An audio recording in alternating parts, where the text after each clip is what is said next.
How many siblings do you have? I don't know, dude. The internet's too fucking weird to give out all that information. Oh, you don't even want to say how many because you're afraid that it will somehow by all means, compromise keep your talking privacy. about it. Is there any way you can cut this out? I'm honest, dude. Like, seriously? Yeah, no, dude. There's fucking lunatics out there. Okay.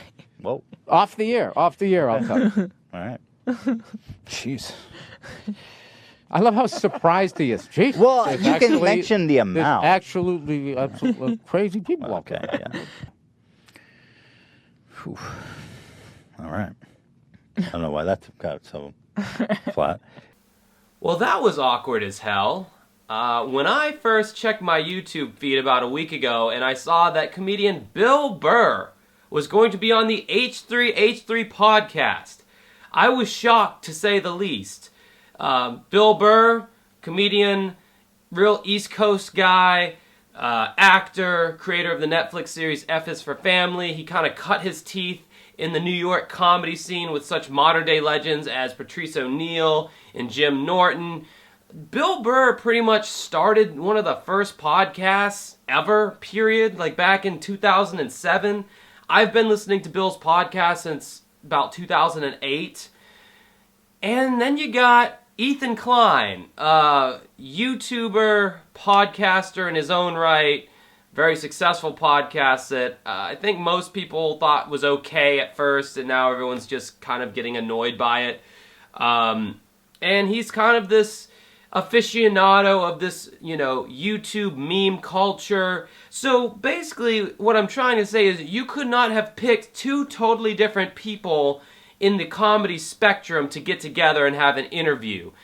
And, Bill Burr's the kind of guy that he does whatever he wants to do. He doesn't really just go out and shill himself just for the sake of getting his name out there. If he appears on a podcast, if he appears on some talk show, it's usually because he believes in it and he wants to do it. So when I saw him on the H3 podcast, I was shocked because I'm like, this ain't gonna go very well. And it didn't take me too long to prove that I was completely right. I love everything you do. The great. This is how you turn it around. I made you uncomfortable. Now you fucking sit here and compliment me. So, at multiple points on this podcast, Bill says something that makes Ethan just feel completely shut down, which is surprising because you'd think at this point Ethan would have a little bit more thicker skin, I guess, but I think the fact is that Ethan came into this interview too much as a fan, as a listener of Bill's podcast, and Bill came into this podcast with an attitude of, I don't know who you are, I don't give a shit, you look like some younger guy who, so I'm just going to go in here and fuck off, and that's about what happened. I almost made it through without making an ass of myself. I got so close. What are you talking about? I had a great time. I did too. I really did. I hope you did. I'm worried about you. I did. Thank God you got... I'm playing it up. I'm playing it up. All right. But I'm trying to be funny, but... we are all worried about him. So Ethan does his normal thing where he tries to show funny videos that to Ethan and to most younger people, who have jumped on board that so bad it's good ironic train where everything has to be ironic or, dude, it's so funny because it's so bad. He's showing these videos to Bill and Bill's just like, dude, you like some really weird stuff. Like, they are just not connecting at all. You're trying to put a square peg in a round hole with this interview. And it's a very even tone. Oh, so she just keeps petting her hand. Yeah. This is creepy, dude. You watch creepy shit. Well, this is good stuff. I mean, That's stuff that we've made videos about. Good That's care. our... So, you're very protective of your hand. What else is going on in the world? I want to ask you about this. At some point in the interview, more towards the end, Ethan brings up the Philly incident that Bill Burr was involved in. And for those of you who don't know, a audience in Philadelphia was basically turning against Bill when he was doing stand-up at one point, and instead of just kind of like kowtowing to the audience, he just like lashed out against them and started cursing them out and insulting their sports team. It became a legendary viral YouTube clip. And that was how Ethan first discovered Bill. Now, I don't think it's necessarily a bad thing to ask Bill about this, but apparently Bill was really tired of talking about the Philadelphia incident. This is one of the first times I heard about you. I was in college, I think, at the time. It was when you were getting booed by thousands of people I was in hoping Philly. you were. I was like, when you said my favorite YouTube video, I was like, oh God, not the Philly thing again. And then you did the Sherry's Berries. I was like, I love this podcast. Now I hate you. Oh no! I love. What can I do? I love that. I'm joking. I'm fucking with you. Go ahead, let's do it. But do So you? what was But going through your head? No, I'm not gonna. I'm not gonna ask you. Were booed. Had you been booed before? So again, things just continually get more and more awkward as Bill doesn't really want to talk about the incident, and then Ethan feels embarrassed, and then Bill's like, oh no, yeah, I'll talk about it and all this. You've talked about this a lot. Probably more than the grape lady.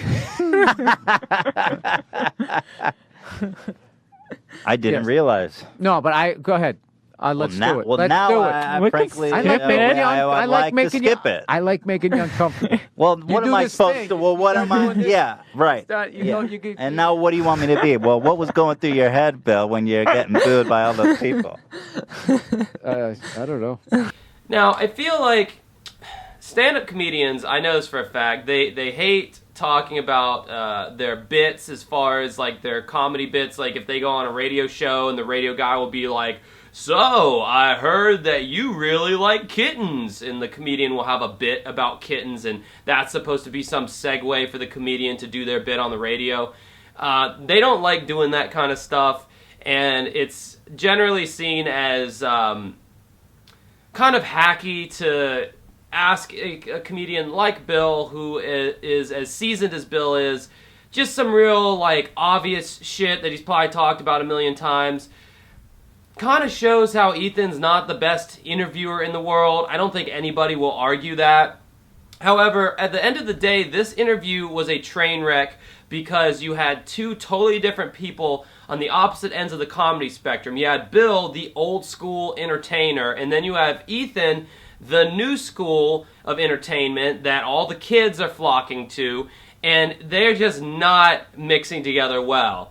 That's not to say that it's because Bill's an older guy, because previously Ethan had Tim Heidecker on the podcast, and I thought that was a great episode. I thought that was one of the best episodes of the H3 podcast because Tim Heidecker pioneered the exact comedy that Ethan arguably has ripped off, which I explained in my Tim and Eric video, which you can check out by clicking the card. But they are of the same train of thought, the same school of thought. Even though Tim's a little older, they were able to relate, and it just clicks so well. But to see Bill Burr come in, who is not that so bad it's good and blah, blah, blah kind of, comic. That's not his sensibility. It was just funny to see the oil and water try to mix for over an hour.